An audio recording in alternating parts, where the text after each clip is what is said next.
आणि आता एक ब्रेकिंग बातमी आहे। जय पवार यांनी माळी कुटुंबाची भेट घेतलेली आहे आणि या भेटीनंतर जय पवार हे 18 मजले चालत खाली उतरलेले आहेत। लिफ्टमध्ये काही आवाज येत असल्यामुळे ते चालत खाली उतरलेत। जय पवार यांनी इमारतीच्या लिफ्टचा वापर टाळलेला देखील आपल्याला पाहायला मिळतो। त्याचा हा व्हिडिओ सध्या समोर आलेला आहे।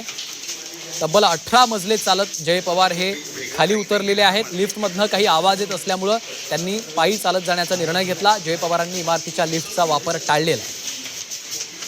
मनश्री पाठक आमच्या प्रतिनिधी फोनलाईनवरून आपल्यासोबत जोडल्या गेलेले आहेत। मनश्री, नेमकं काय घडलं, कशामुळे लिफ्टचा वापर त्यांनी टाळलाय?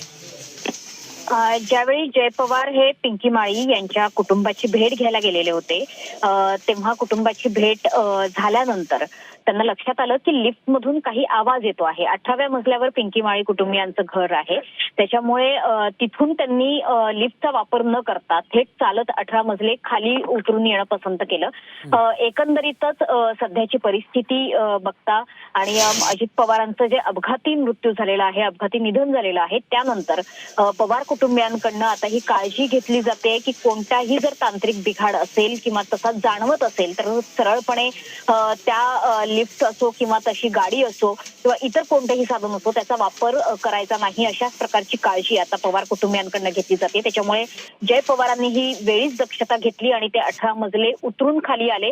लिफ्टचा वापर त्यांनी केला नाही। त्यांनी चौकशी देखील केली की लिफ्टमध्ये काही तांत्रिक बिघाड आहे का, लिफ्ट नादुरुस्त आहे का, कारण अशा पद्धतीने लिफ्ट कोसळण्याच्या देखील अनेक घटना घडतात, त्यामुळे मोठे अपघात सुद्धा झालेले आपल्याला माहिती आहेत।